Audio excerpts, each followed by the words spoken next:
السلام عليكم بسم الله والحمد لله والصلاة والسلام على رسول الله. So, yes, The story of the Quran, the Prophet is earlier. yes, Muhammad asked him what to show him. yeah. It goes back to the day. That makes sense for the internet, or Yeah.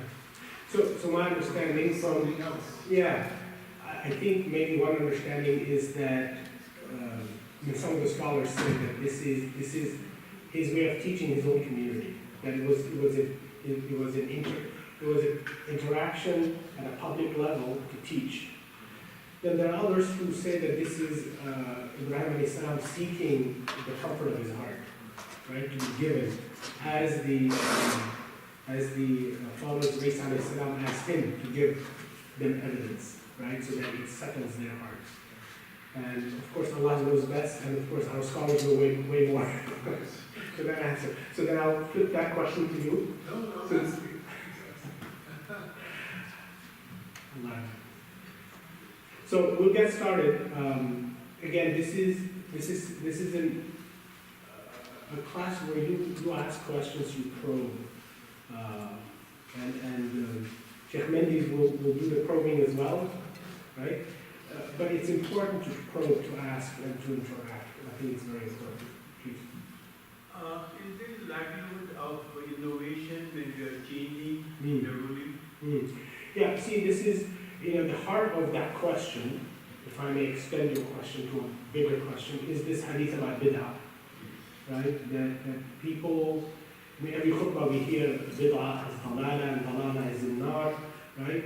The bid'ah that this ayah, this hadith is talking about, and this ayah is talking about, and the bid'ah in the Arabic tradition, and in the context of Quraysh and the use of the Arabic language, the bid'ah was considered something negative, right? And the Quraysh were very upset with the bid'ah of the Prophet ﷺ, right? That he was changing the established norms of Qurayshi culture, a majority of which was messed up, right? As you say in America, it was messed up, right? And Allah subhanahu wa ta'ala ordered its change and its transformation. But in the fiqh, in the usuli tradition, in our jurisprudence, bid'ah has two uses. And there is bid'ah sayyi'ah and bid'ah hasan, right? And the ulama sort of describe bid'ah that is good and bid'ah that is harmful. So that thing that you hear every Friday is the bid'ah that is harmful. Okay, we have to learn to see the distinguish. And of course, in any innovation, there could be elements of evil or bad, and elements of good. This whole thing about tawqif al-mu'allam was designed by our ulama to protect us from innovations that are harmful.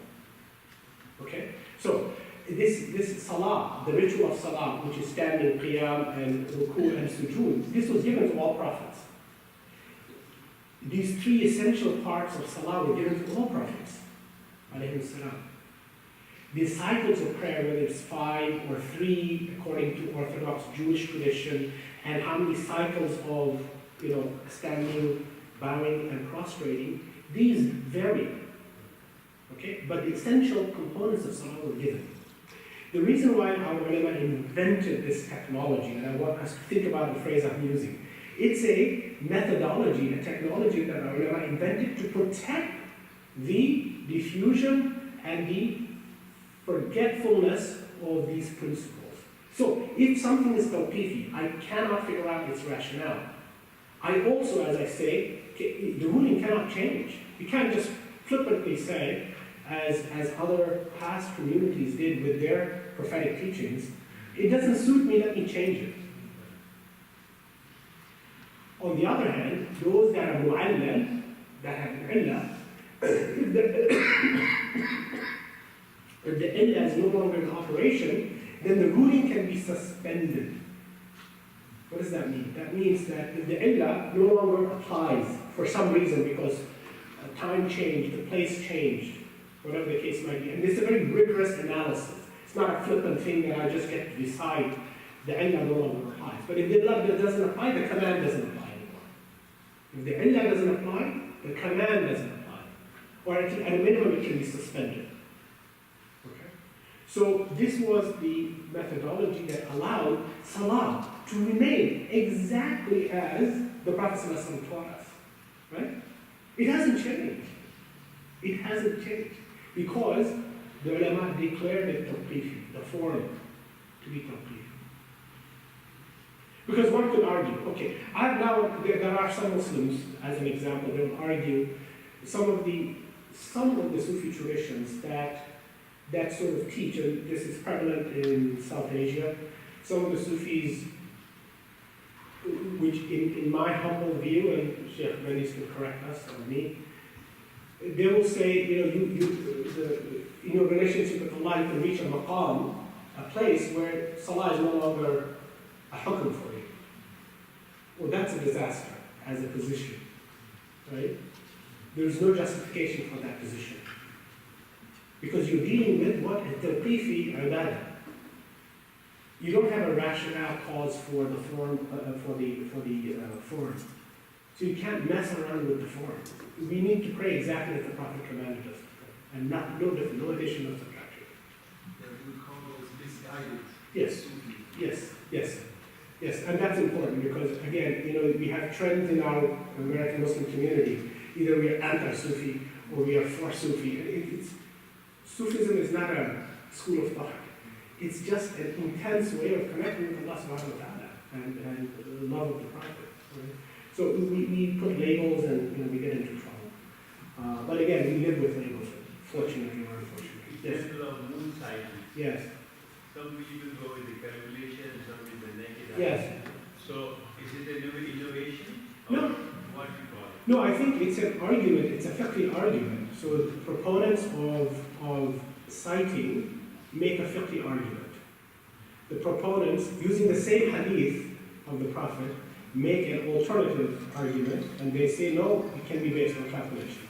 The famous hadith in the Prophet said, my ummah is not learned, so count the months either 29 or 30, and complete if you don't cite the moon. So the ones who are in the camp of citing, their primary argument is the Prophet is telling us, we're not a learned community, therefore do this. And they say, you must do the citing. The other argument is the Prophet is conditioning that act on the first part of that statement, that you're not a learned community. And if you are learned and you have a method, a more accurate method, that is an addition that the proponents of this view are saying, that if you have the ability to calculate, then do it, right? So how many of you carry around a stick with you to figure out when Dhuhr transitioned to Asr? The stick's shadow has to be how long before it's time for Dhuhr?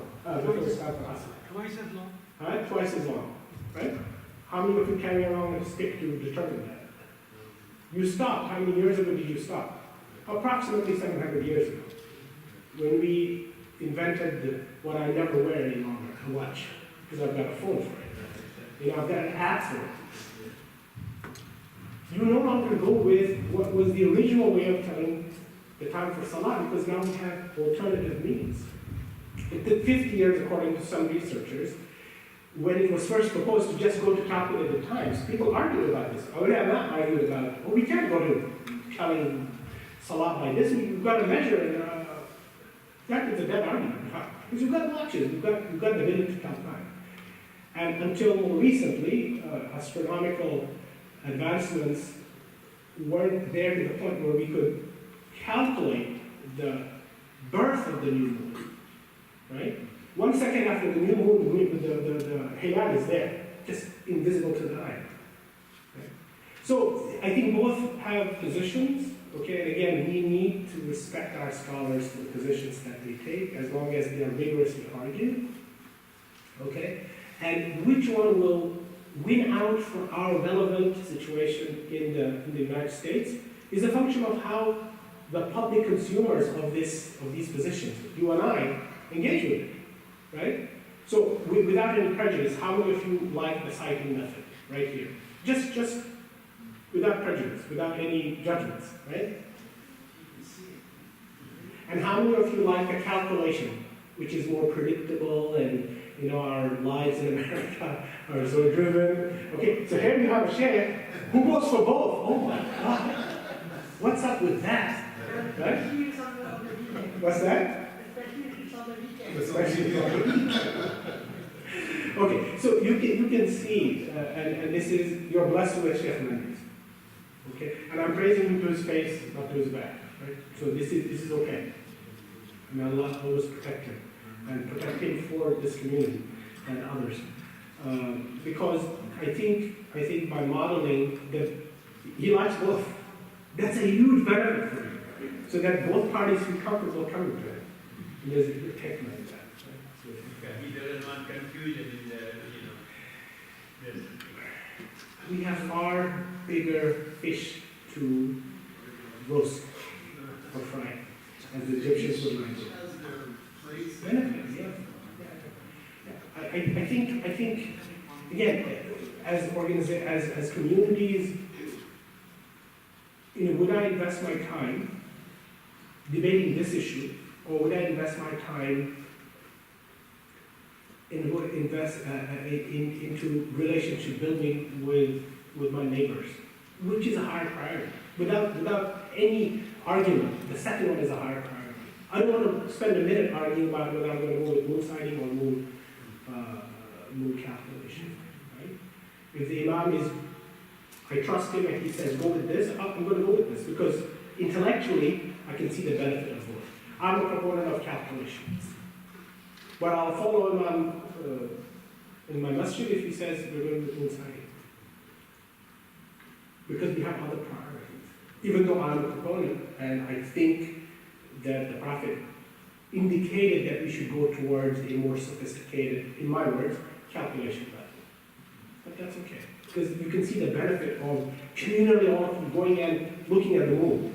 There is a powerful, uniting, institutional element to doing this. And if you have lived in Muslim countries, it's such a fun thing to do. You know, for kids, it's an exciting thing to do. Let's go see the moon. I saw it. No, it was just your white hair in front of your eyelids. It was not the moon. So it's a good thing. Okay. Rulings, as I said, around worship, adadat, are mostly tawqifi, not all of them, mostly tawqifi, even though there are ulama who suggest why what is an illah. But it's, again, it's a suggestion, not a hard and fast thing. As I gave the example of the 9th month, it's tawqifi. Why Allah subhanahu wa ta'ala picked Ramadan? To my knowledge, no scholar has proposed an illah for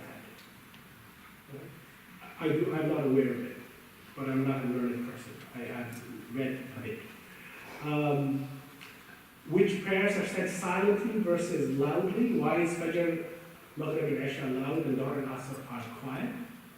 Again, I'm not aware of a convincing argument for why that is. So it's tawqifi. So I don't go around and say, Dhuhr, I have decided now in MCGP we're going to say it out loud. We don't do that. Except for one exception. What is that? Jummah. Jummah is the only exception of a daytime prayer that is said out loud, right? But Dhuhr and Asr in all other days is silent. Why? I don't know. Sami'na wa ta'na. We hear and we obey Allah subhanahu wa ta'ala. In this matter, because it's tawqifi, I cannot come up with a rational answer for why it's silent, why the Quran is silent.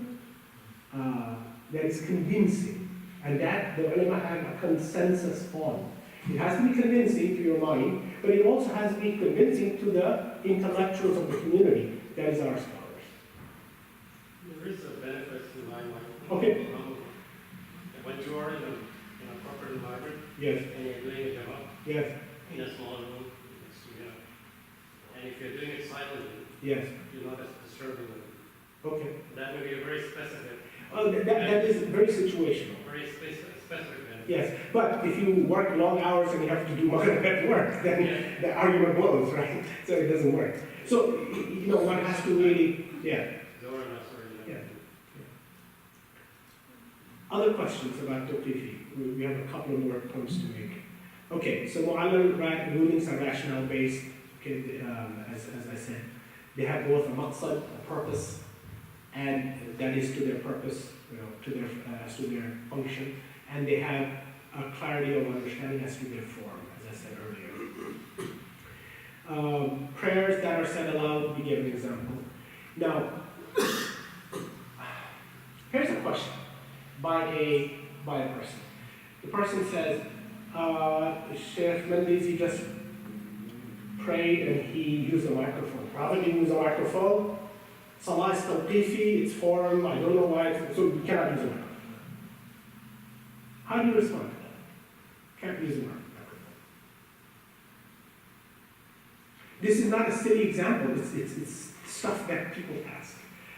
Right? So why can we use it? Why should we not? Let's turn this off. Prophet didn't have a microphone. I think that anything that is not specifically prohibited is generally considered. That's a principle, isn't it? That's a usuli principle. That anything which is things that are prohibited must be expressly prohibited by text, by nas, by text. Okay, or by an argument that's extended on that text. But it cannot simply arbitrarily be said that it's incorrect. So one argument, okay, it's just one argument, is that when we say things out loud, the discernible purpose is that we must hear it. Right? And so anything that enhances the hearing of the salah of the imam can be used, and therefore we can use microphones. It sounds like a convoluted argument, but it is a way to sort of look at the purpose that we can discern in loud, in prayers said aloud. But prayers that are silent, the question doesn't arise. Right? So the important thing, the reason why I'm covering this, is to recognize that this system exists, recognize that you can benefit from knowing your commandments, whether it is mu'allal or tawqifi, and then be able to understand the rationale and the way our ulama think, and the way they want us to think, right? Because it now creates a consistent way of dealing with issues. I always have observed that when you talk about our Islamic education, it is so highly unpredictable. Walid is Syrian. No, you are Lebanese. Yes, he's Lebanese. Sheikh Mendes is Houstonian. Yes? Maybe. I was born in East Pakistan when it was still East Pakistan. Before I left, it became Bangladesh. Then I spent time in Kuwait, and then I spent time in London. Then I was in Texas. Now I'm in Pennsylvania. I'm confused. Who am I? But I have an identity, right? So when we come to these things, we bring a lot of our contextual background. Okay? And if I ask the question, what is the measure of our Islamic education? The answer you'll get is, we don't have a consistent measure. Right? Where did I learn my Islam from? Where did Walid learn his Islam from? Where did Brother Manzoor learn his Islam from? Who did we learn from? The people that we learn from, are they part of institutions or are they off the street? Right? Where is the investiture, the guarantee that what you have learned is sound? I'm here presenting some information. Why are you listening to me? You don't know me from Zayd. The only reason I'm here is because Sheikh Mendes knows me, and he said, listen to this person. If he didn't say that, and you don't know me, would you listen to me? It would be a bad idea to listen to me. Now, if you got to know me, and then you decided, okay, so it's based on something, right? So again, I asked this question, I trained a bunch of Sunday school teachers, and I asked them to grade themselves. So let's do that exercise. What level of education, Islamic education, do you have? Elementary school, middle school graduate, high school graduate, a bachelor's degree, a master's, or a PhD. These are things we understand, right? So are you a high school graduate of Islamic knowledge? Or are you elementary school graduate or middle school graduate? What are you? Self-identify. I'll start. I'm elementary school. No, I'm not elementary school. I think I am 2 years associate degree. This is what I think I have. Now it's your turn. Go. We don't know what the criteria is. Yeah, I don't know either, but you assess, you self-assess. That's the problem. That is the exact point of me asking the question, right? And I'm so glad that Sister Jenna is telling me, I don't know what the criteria is.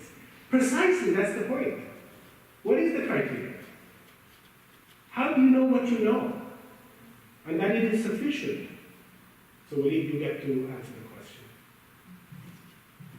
Go ahead. It feels uncomfortable, but he's a friend, so I can ask him. I can impose on him. I think it depends on who you're comparing yourself to. If you want to assess, Yeah. you say, okay, am I comparing myself to Yeah. a scholar? Mm. Am I comparing myself to somebody who doesn't pray Yeah. or doesn't Yeah. do any of Yeah. it? Yeah. So that's where it gets to be a little tricky. Yeah, I agree. I agree. It is difficult. But our level of knowledge. Yeah, yeah. And even what the criteria I threw out, because you don't understand what it means to have an elementary or a middle school or high school or a bachelor's degree in Islam, you can't answer that. Okay? I have some perception, so I said I'm a 2-year degree, right? But that's an internal sort of criteria that I haven't shared with you. So it is a very difficult question, but that's precisely why I'm sharing it with you. Okay, if you're going to be a leader, if you're going to be a community activist, if you're going to be a community organizer, and people look up to you, right? What do you think of me this way versus this way? Do I lose any legitimacy? Yep. I do? Okay, tell me what legitimacy. Before you answer, let me put it back so I regain my legitimacy. Now tell me, what did I lose when I took that hat off? Well, The the personality change, like look more authentic, more. Interesting. So I look more serious here? Yeah. I associate like these scholars or as a teacher, they definitely have head covering. Head covering. As part of, part of the scholarship is Yes. simple. Yes. So when you don't It's- have it, it's more simple of just. Yes. It's part of the investiture and institute graduate. Remember we talked about your imama being put on one side at the time of graduation. That was part of the investiture of a graduating student from his scholars, right? So it was a symbol that you have authority, right? That's the other question that we are having to deal with. Who has authority, who doesn't? Yes. I think it has something to do with what we call in Pakistan we call it adab. Etiquette. Yes, etiquette, yes. I mean, when you at cover, Yes. you are expressing etiquette in the environment of knowledge. Okay. So you are respecting knowledge. Okay. It's a symbol, it's a symbolism. Knowledge. I see. And, that So here's the challenge for our children who are not even familiar with that etiquette that you just mentioned, right? For them, it's very confusing, right? A young adult walks into the masjid and an older adult yells at him and says, "Put on your topi, beta." And he says, "Why?" And he has no clue. So that contextual sensitivity is also very important. Did we establish the connection between the cap and investiture and knowledge for our young kids before we demand that they put it on? Yes. And I was going to say, if you can figure out the parameters, then you can determine what knowledge is. But without the parameters, you might be trying to judge. One of the things I was going to say was the fact that, well, I was thinking about it for myself, and I said, well, when it comes to Quranic Arabic, I'm pretty low on that. So the trouble is that in Muslim societies, we ascribe a high value to that. So somebody who's in Hafiz automatically has an elevated status as somebody who speaks Islam. Yet Yes. they may not know anything about Islam at all. Absolutely. So that's the one. This is one of the things that Khalid al-Fadl talked about with pietistic affectation, that term I shared with you earlier. Without having a sound grasp of Arabic, you cannot be a scholar of the sacred sciences. It's a given. Everybody knows this. But not everybody appreciates what that means. Because it doesn't mean that everybody who speaks Ammiya is now an Arabic expert. Not even close. Right? Every Egyptian brother and Syrian brother and Lebanese brother who speaks Arabic, they're not experts in Arabic. Right? And yet, our pietistic affectation, especially with those who know Arabic, just the colloquial Arabic, and they are in positions of masjid power, well, guess what? The brother knows Arabic. Allahu Akbar, kiss his hand. Does he know the difference between qat'i and dhanni? What's that? Well then, you're out. You're not qualified. And this is part of pietistic affectations, that we take the symbols, the perceived symbols of authority, and think it is authority. Right? You have to know Arabic inside out before you can be somebody who deals with the text on your own. On your own, independently, right? And even those who have that don't deal with the text on their own. They're humble enough to check with a bunch of other scholars before they dare to take an independent personal opinion on a verse of the Quran. Right? So it's a heavy thing. It's a heavy thing. And in this masjid, I'm never taking my hat off. But some of the things which has happened, like 40 years back, like microphone, you go to most of the scholars say it is not good. Islamically, it is not allowed. But I never heard that, but I'm sure there have been scholars who said that, which is quite interesting. Yeah, because in Bangladesh, I know, Yeah. really, they never used to use Yeah, because the Prophet didn't use it. because he didn't. But did those same imams or people drive cars or rickshaws? No, the other thing which is happening is the photo, right? We have all our license, so we are carrying our picture in our bag. Yeah, the photo thing is the same. So this is, at that time, they say, oh, you cannot carry this. If you want a picture which is haram. Sure. Well, how many scholars to this day insist we cannot draw images, okay? But taking pictures is perfectly halal, right? And it works well. These days also. You know, using the textual sort of criteria, drawing is the same as taking a picture, but they have a very sophisticated counter-argument, which is that it's not something you drew, it's something that you copied using technology. Okay. In the words of Khalid al-Fadl, it's a very bogus argument. It's a bogus argument. So the thing is, we sometimes we pick and choose. Like all of us agree that Al-Azhar is the highest level of institution for this relief. But when they give a fatwa, half of us won't be accepted. Or it is not right. I think part of the Without knowing, reason, without I'm educated, I will decide in our thing. I That think- was one of the things which is happening, the unity or discipline is not coming to the religion. And this is one of the big factors. I think we don't have a common basis for making those assessments. If we, you know, when you get a bachelor's degree in an American institution, what can you expect? How many of you are graduates of American universities here? Okay. Based on that, what can we expect of each other? I'm a graduate of an American university as well. What can I expect from another graduate of an American university? There might be a list of things, right? It's that same question with regard to Islamic knowledge. Right? If all of you said you are Azhari graduates at a 4-year level bachelor's degree, there is a certain expectation. If half of you said that and the other half said you are from the Islamic University of Malaysia or the Islamic University of Islamabad, now we have a slightly different institution, but also a 4-year degree. You'll find a lot in common. Okay? Then somebody says, I learned with the Sheikh Kishk in Egypt for 10 years. It's another investiture. It's another sort of qualification path. It's not predictable. Right? And that's part of our problem. That's a modern problem. How was this in the past? You know, by past I mean 200 plus years ago. you went into a city, into a town, in most cases, all of that town followed very likely one madhab, just because of the localization of madhab, right? If you went to a city in Syria versus another city, the madhab might change because of the preponderance of one madhab over another. Okay, most South Asians are what? Hanafis. Even they don't know what Hanafi is. I know brothers, good brothers and good sisters, who insist they're Hanafi and they're following Shafi'i in their Salah. Because they have no idea, they've never learned. They're following it because they say, oh, I'm South Asian, Hanafi, I must be Hanafi. But you've followed the Shafi'i imam in your masjid for years, you follow the Shafi'i method of prayer, but you think you're a Hanafi. That's okay. What's not okay is they're now insisting that the Shafi'i method is Hanafi. Now that's like madness. Right? But that's what happens. Because we don't know. We don't know. So it's good to know that we don't know because it creates the beginning of the humility to learn, right? And say, okay, I don't know, so I'm open to now learning.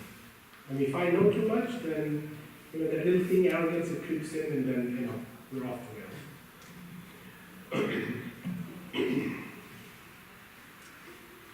This fourth point, to have rationale and reason, is the basic premise of law. This is called a qaida, among the qawaid al-fiqhiyya, among the maxims of Islamic jurisprudence, a wisdom statement, if you want to call it, or a principle, if you want to call it. To have a rationale or an illah is the basic premise of law. That every hukm every command has a premise, has a rationale, but sometimes it's hidden from us, and we have to exert effort to see it. Okay? So I want to leave on this question of tawfiq and mu'allim with this very important premise, that our scholars are in the Sunni and in the Shia tradition subscribe to this idea, to this maxim. There are hundreds of maxims, right? Maybe, if I can, I'll engineer one of the future classes on the 5 key maxims, inshallah. Because I think that's important to sort of absorb into our way we approach our communal life. Okay, we'll deal with those 5 maxims, inshallah. But this is one of the sort of more technical maxims, right, amongst our scholars of jurisprudence, that every hukum, every command has a rationale basis. Either it is visible, because Allah directly stated it, or our intellectual activity discerned it, or it is hidden, but can be achieved, can be seen through effort and ijtihad and inquiry. Okay? All right. So let's not talk about Quran and Hadith canonization. How was please don't read, just engage. How was, it's very tempting, and I do this on purpose. I want you to think about what you know, right? How is the Quran preserved? Memorization. Primarily, what was the primary method of preservation? Oral or written or both? Initially oral, and then oral and written. The original 4 copies, that is the Uthmani recitation, right? Which is in the Qurayshi dialect, right? And not the other dialects that the Prophet allowed the reading of the Quran to be used. It's the Qurayshi dialect that Uthman had collected and the script that was written. Okay. And it comes, but what about the other dialects, readings? Did they survive? Yeah, they did. How? Through other documentation, not this most famous one that we are aware of. Right? They survived in other ones, and of course the primary method, continuing to this day, is the chain that connects you and the process of memorization. Right? So our ulama developed this idea of massively, I'll use this term, massively parallel transmission. The Quran was memorized from the Prophet to large number of Sahaba, who then transmitted to a large number of the next generation and the next, and it's like a tree, right? It just keeps expanding. How about the hadith? When we talk about the Prophet ﷺ, I mentioned this last time. How do we know things about the Prophet? What are the three main sources of our knowledge of the Prophet? I'm asking you to think a bit deeper about the terms we use. We say hadith, we say sunnah, we say seerah, we say this, we say that. What are the three broad categories to which we know, broad categories of literature that we know of the Prophet and about the Prophet?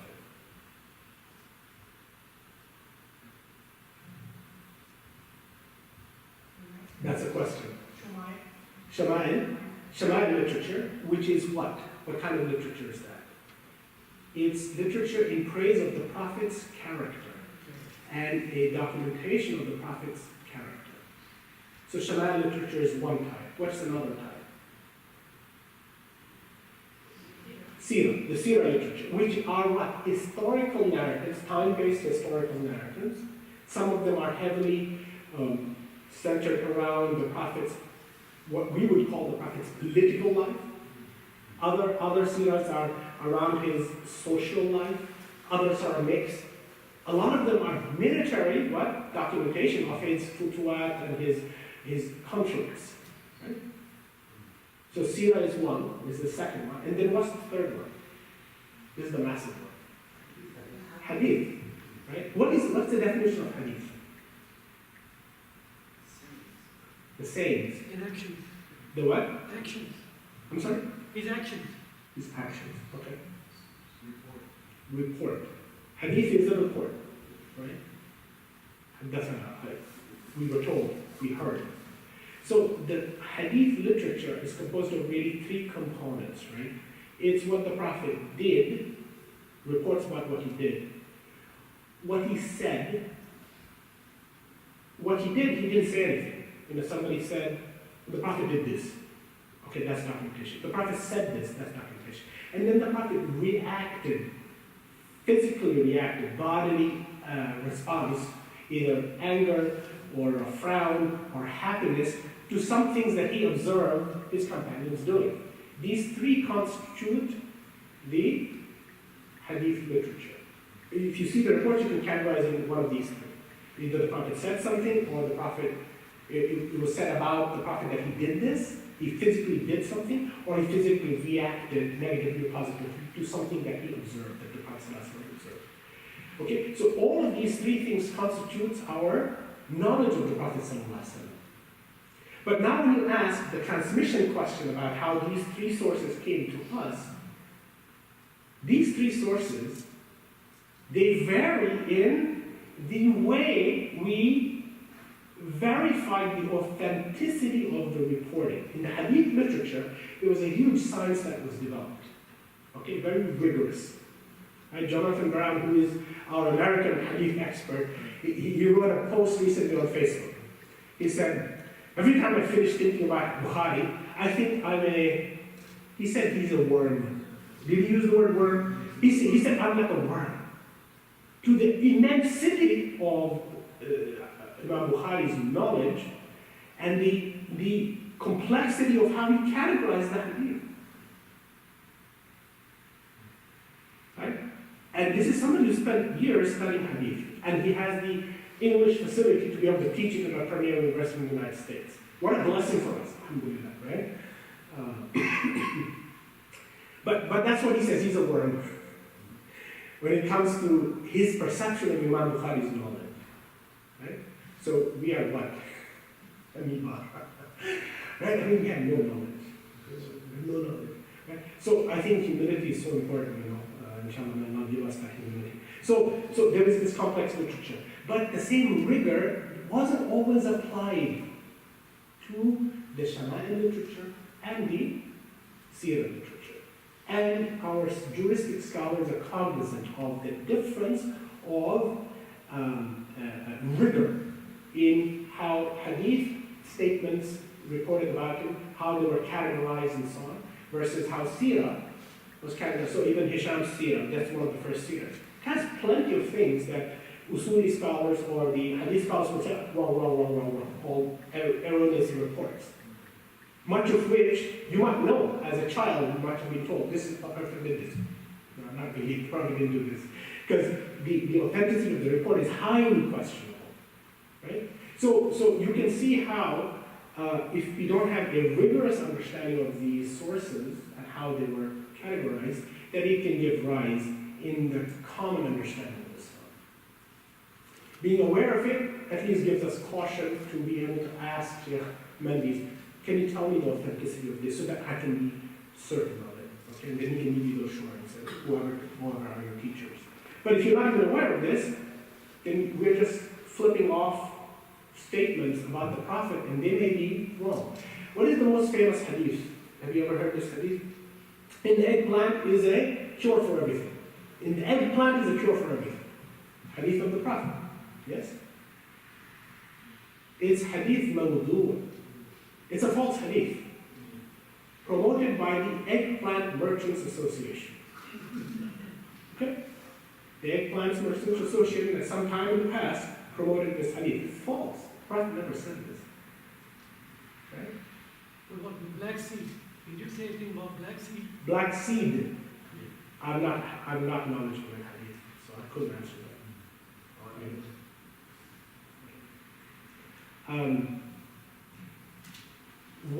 It was during Umar ibn Abdul Aziz's time, I think, a person was convicted, so to speak, of having fabricated hadith to the Prophet. So he admits it, and then guess what he says? He says, well, what about the other 4,000 I've fabricated? What? Other 4,000 hadith that he has fabricated, and he's admitted to the one that he was caught for. Right? Because of political tensions in the communities that followed the Prophet ﷺ, especially after the second fitna between Ali and Muawiyah, who were both companions of the Prophet ﷺ, a lot of political maneuvering occurred, and a lot of literature in this third part, which is the massive part. Which is why Imam Muslim, Imam Bukhari, and all the other muhaddithin emerged to validate these false statements that began floating around about the Prophet ﷺ as a means of promoting one political position or another, one tribe over another, and so on and so forth. It is a blessing. You know when Allah promises in the Quran that He will protect His revelation? Do you know the proof of the protection of His revelation? Imam Bukhari, Imam Muslim, Imam Tirmidhi, all of these scholars who expended great effort to protect this religion, and it is protected. It is protected. To this day, it is protected, right? But you know, if you're not aware, then we're gonna take the eggplant hadith and go to town with it. Oh well, you know, I could tell you 10 other hadith that are mawdu'. That's not the subject right now. But the point is, don't take the one statement I made, and we could do this. We could take that as a bias and say, oh my God, hadith are all like the eggplant hadith, and so we'll not do. You know, there are Muslims who say, I only deal with the Quran. Forget the hadith. You can't pray without the hadith. How are you going to pray? That's all narrated in this third body of literature, or the first and the second. Well, the Shama'il and the hadith. You wouldn't know. It's not detailed in the Quran. Right? So you know, thinking deeply about this is very good. Yes, but not the details. The Sirah doesn't talk about the details of how you pray. It's only the hadith literature that does. But for the first few hundred years, hadith was not compiled. It wasn't, but it was not compiled, but it was narrated. So that's the difference, right? The Quran wasn't compiled until Uthman. One could argue until Abu Bakr collected, but he didn't compile it in a textual format. That was Uthman's project. Hadith, the same thing. Hadith was being narrated. It's only when the Imams decided we need to document and validate because eggplant hadith and other false hadith that started popping up. Right? Yes. There may be hadith also in Bukhari and Muslim themselves that are questionable, and even if they were true, the question is also, just because the Prophet said something doesn't mean it's of religious significance. You know, for example, when I was in my 20s, going back a long time, I was looking at this. Yeah. I opened up Bukhari and looked up these hadith about geckos and how geckos are bad creatures, they should all be killed, and all these other things. And Mm. I'm thinking to myself, that maybe was an issue that occurred at that time. Yeah. But is it a religious issue? Yeah. What was it? The prophet Well, actually said again, it's real. It's a great question, but it goes to the point that I was, if you don't mind me sort of deconstructing what you said. You use certain terms. You just said, it may not be religious. What does that mean? That statement itself, what does that mean? This- You are talking about its religious significance or its textual either authenticity or its usage. So scholars define in the hadith side, they define two key things that go towards authenticating hadith. There are two things, very important. One is isnad, one is mad. These are the Arabic terms. Isnad is the quality of the chain of narratives from the Prophet to Imam Bukhari, or the collector. The other is the text, the mad. Do you know that scholars look at both? They look at the authenticity of the chain of narration, and they also look at the text itself to see, is the text saying something that potentially is in conflict with the Quran itself, or a general broad understanding of the Quran? That's part of hadith methodology, built into the hadith methodology, right? So the scholars did that, and Imam Bukhari's student tells us that had Imam Bukhari lived, he would have continued to whittle down his own collection. Do you know how many hadith he started with and what he left us? What did he leave us? How many hadith did he leave us? 3,000. 3,000? Maybe 4,000. How many did he start with? More than that. There is one narration which is 100,000, another one which is a higher is 300,000. Right? So if you go with a common thing, 300,000 to 3,000, what did he leave us with? 1% of what he built. Right? Is that 1% or 1%? So you can see that immense effort that he made. Okay? So these are things that we need to be aware of. Being aware of it doesn't make us hadith experts. Again, the issue of humility. Just because I know this doesn't mean I can now just open Bukhari and say, oh, this is what it means. No, it requires training to recognize, there is something called, when you talk about isnad, the Quran is massively parallel, meaning you had multiple isnad coming down from the Prophet to us. The only hadith that make that same multiple chain confidence level, out of the hundreds of hadith that we deal with, how many hadith qualify for mutawatir? Meaning, it was multiple people, when the definition of multiple is 3 or more, at each level of narration, 3 or more, right? At least 100, maximum 300. That's it. At least 100? Okay, when I first learned it from my sheikh, he said between 90 and 110. I said, how did you come up with that? He said, if you want that answer, enroll in my hadith class. 90 to 100, that's about 100, and to a max about 300. And this is including mutawatir, right? And then there is this other category called mashhur, that becomes almost like mutawatir, but after the second level of reporting, the second generation, right? Because it becomes massively popular after that. But the mutawatir definition is that it has to be mutawatir from the person who heard it from the Prophet, at that level. So like 20 people heard it from the Prophet, 10 reported it, because not everybody reported hadith. They learned it from the Prophet, they didn't report it, they were not reporters. So if 10 people reported it and the next generation went to 30, and the next generation went to 100 or 200, that is mutawatir. The confidence level we have in that hadith is equal to the Quran. Who set this? Who set this criteria? Our scholars did. The Prophet ﷺ didn't set this criteria. It's our scholars. If you want to be convinced that this is a reasonable criteria, you have to study hadith methodology.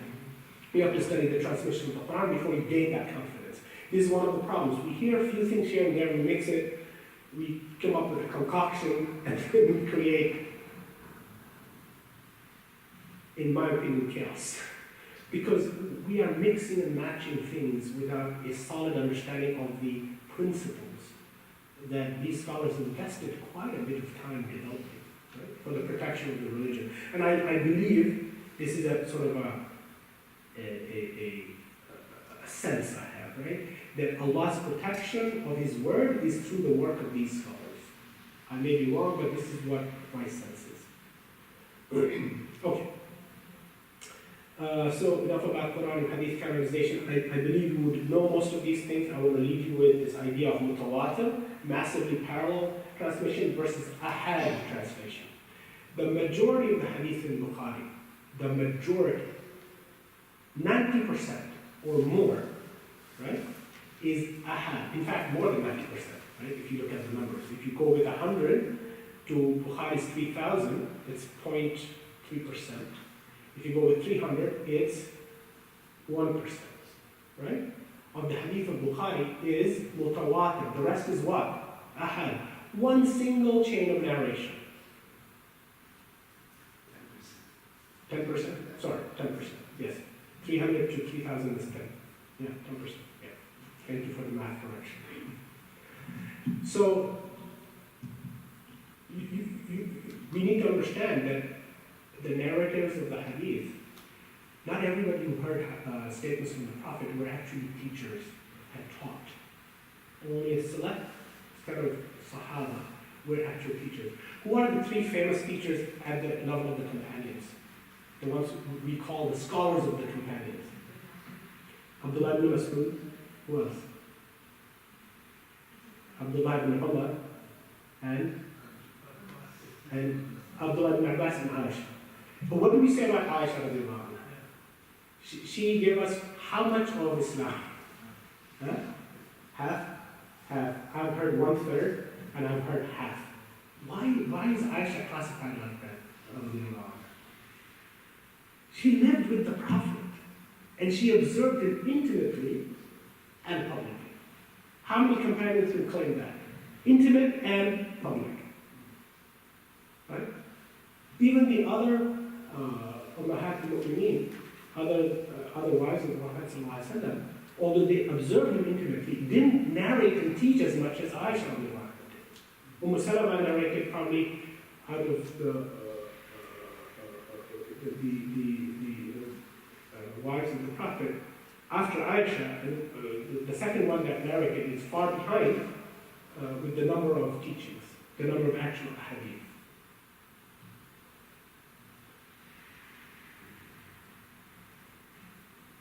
Okay, so now let's talk about authority. How do we determine what an ayah means? Okay, I've already introduced you this idea of transmission, isnad, and method of text. Okay. So there's authority around the content of the text and chain of reportage, and authority around the meaning of the text. So let's think about this for a minute. The Quran. Are you certain it is what Jibreel alayhi salam revealed to the Prophet sallallahu alaihi wasallam? The scholars will unanimously tell you in every generation, yes. Because it's mutawatir transmission. It's on the basis of the transmission. Okay? And Imam Sheikh Mandi's read Maliki Yawmiddin for us, and others will read Maliki Yawmiddin. They're both valid readings of the word Mim Lam Kaf, Malik. Malik or Malik, you know, Malik is owner and Malik is king, and they're both valid readings, right? What's the Qurayshi reading? It's Malik, I think, right? Malik is Warsh. Anyway, I'm not an expert, so now I'm completely out of my league with any knowledge. But the Quran was allowed to be read in multiple dialects, okay, so that Rasulullah made it easy for non-Qurayshis, other Arab tribes that converted, to read the Quran in their own dialects. Okay? And those, we have received them. Okay? But the Uthman's recension, Uthman's copy of Uthman's collection is the Qurayshi dialect, in which the Prophet spoke. Okay? So we are certain about the chain to us of the Quran.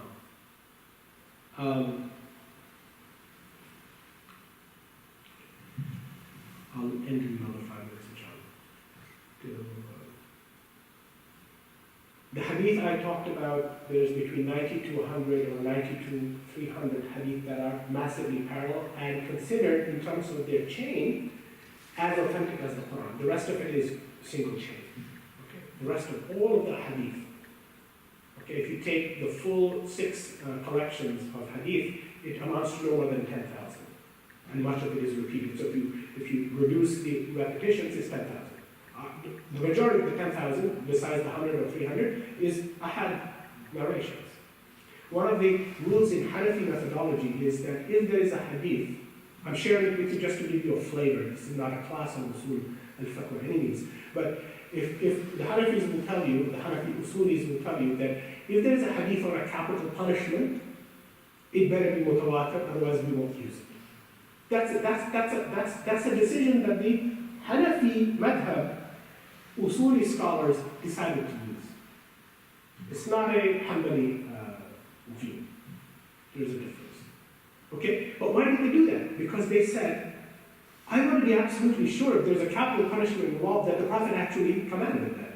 So I'm going to impose this criteria. But it's a human criteria that has been applied.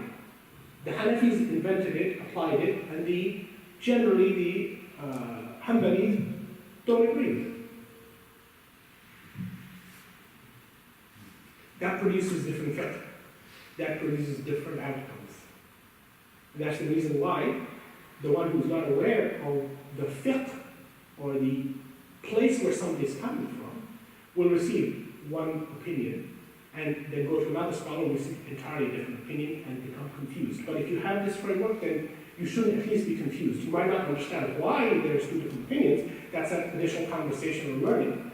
But at least you can understand why the difference arises. It's in how we treat ahad hadith primarily. Mutawatir hadith, everybody's okay with it. As to our certainty about the hadith and our receiving it, like we're certain of the Quran. Okay, so that's all about how we receive it. That's the first part. How about the second part? Well, what does a text mean? So let's go with a very simple example, inshallah, we will end for tonight. Sheikh Mendes comes in to this majlis. And by the way, who is amongst us right now besides who we can see? Angels. Doing what for us? Recording, Huh? recording. And making dua for us.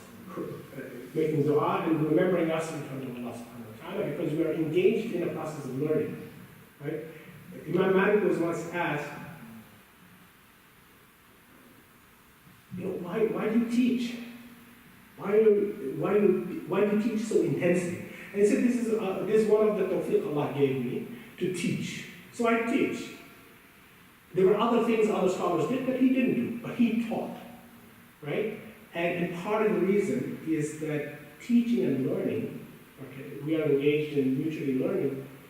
This is one of the most elevated forms of ibadah. When we think of ibadah, we think of Tahajjud prayers, which is an amazingly elevated form, and dhikr and so on. But learning together is, again, one of these very elevated forms of worship. Right? So I just want us to be sort of conscious of this. So, meaning, just ending with this idea, if Sheikh Mendes walks in, he says, I just saw a lion outside this masjid. He says, I just saw a lion. What will be your reaction?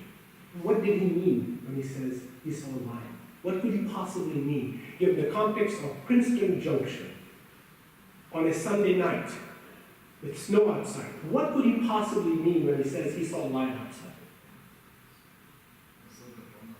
You saw? You saw Dr. Umar Khan? Yes? Okay. I buy that. What else could he mean? What else could he mean?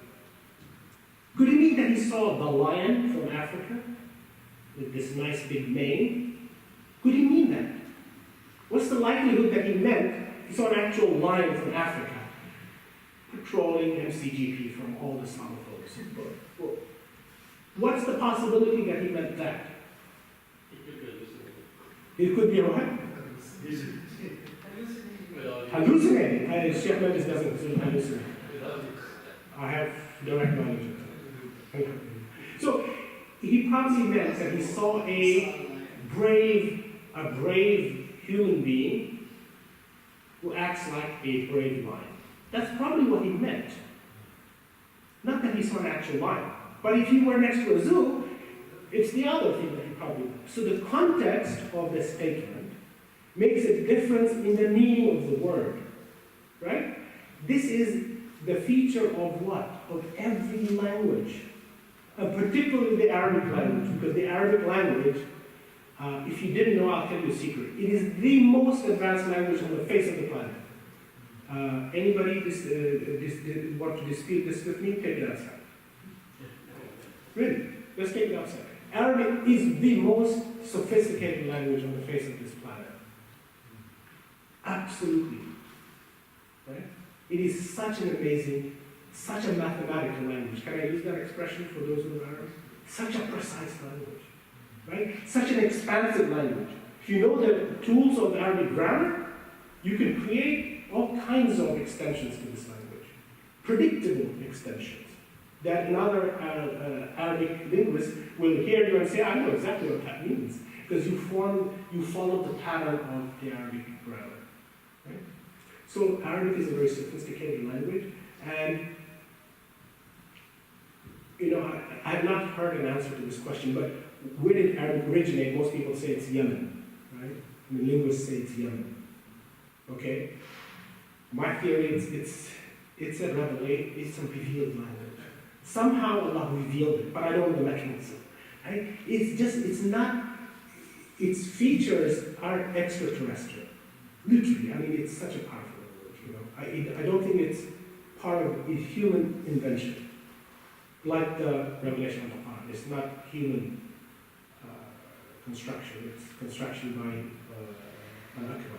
So, I want to leave you with this idea around that second piece, authority around the meaning of the text, because inshallah next time we'll pick up one simple hadith that each of the four schools have vastly different ways of understanding the text of the hadith, simply because of the example I gave you when Imam Sheikh Mendes says, I saw a lion outside.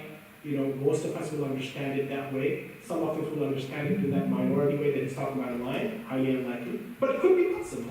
Where is the closest zoo to here? Lion might have escaped. It's a possibility, but highly unlikely. But if you were next to Philadelphia Zoo, then I would tend to believe that the lion really escaped, and you better make a beeline for our cars. And say, I saw the lion. Yes, that makes a difference. And I guess you might think you might be referring to a person. Except if you were talking to me, and if he said, I saw the lion, I know he's talking about Dr. Mafar Abdullah. So That's a very specific context. when you say I saw a lion, Yes. I don't know if I agree with your assessment. Okay.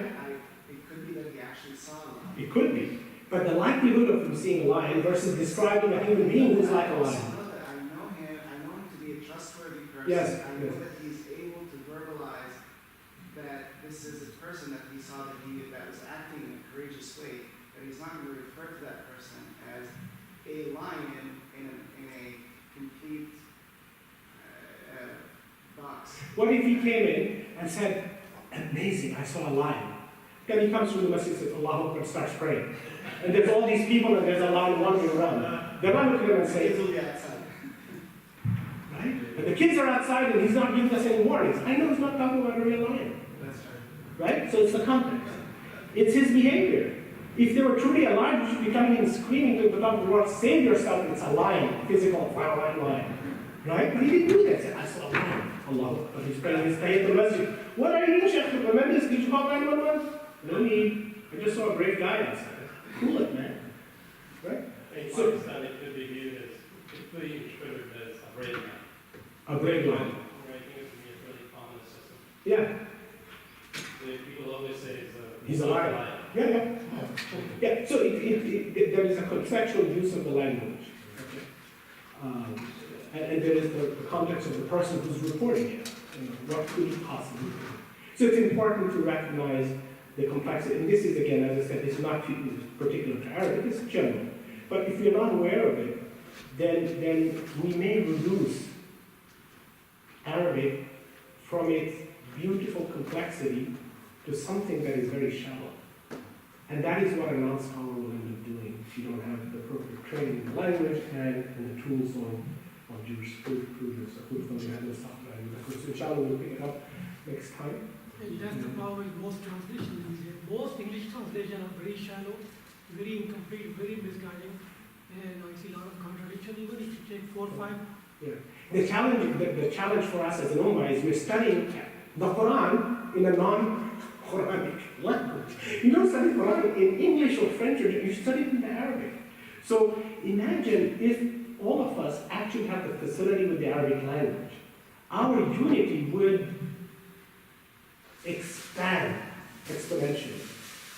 Because now we're dealing with the same tool set. We all understand the complexity of the Arabic language, you understand and appreciate its nuances, its grammar, and then when we talk, it's a common platform. But we don't have that, right? We're navigating in English and French and translations, and it's a necessity of the times, but it's a necessity that we need to let go of and create another mahna, right? That is get ourselves upgraded with the language of the Quran. Okay, and it's easier said than done, of course. It's much easier said than done. Sunday school will not teach you Arabic grammar. You have to have a seriously vigorous Arabic program before you can begin to understand the Quran with the aid of skilled scholars, unless you become a student of knowledge and you pursue that. So again, the last thing I leave with you is this sense of awe and humility when we approach these sacred sciences. And I think the more awe and humility we have, the more Allah, I think, gives us tawfiq to really see the beauty of what Allah and His Prophet have given us. Right? Allah gave us and the Prophet modeled it for us. Okay, but if you approach it in this way, then inshallah Allah will give us the tawfiq as a community to deeply connect with Rasulullah, his companions, and this makarim al-akhlaq that he himself described his mission as. I've been sent to perfect good character. Right? He was sent to perfect good character. And when we see all of these sacred sciences from that framework, we can see the perfection of his character. Otherwise, the Prophet is hazy in our eyes. It's not focused. It's not beautifully outlined. Right? So may Allah give us the tawfiq to see him in that beautiful manner and then be able to live up to his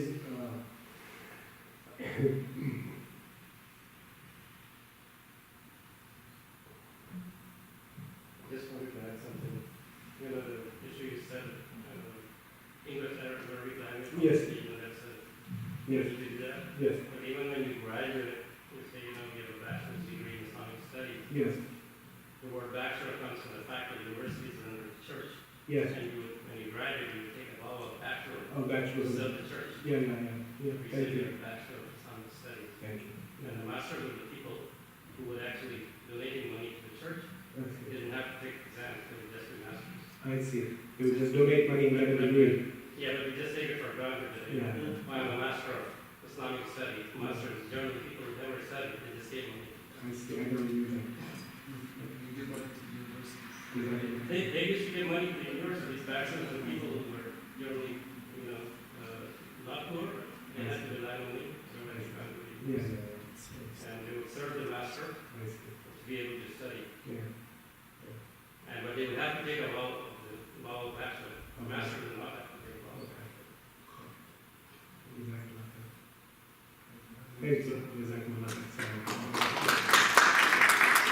Brother Yusuf asked me to remind you, if you didn't sign up for the class, that if you will sign up, he can send you these decks. They're available in electronic format and are available for you to receive via email, but you need to sign up. So if you haven't signed up, please do, and Yusuf will send you decks. Thank you again. Another big Jazakallah khairan to Brother Iftikhar Hussain. Just so you all know, he teaches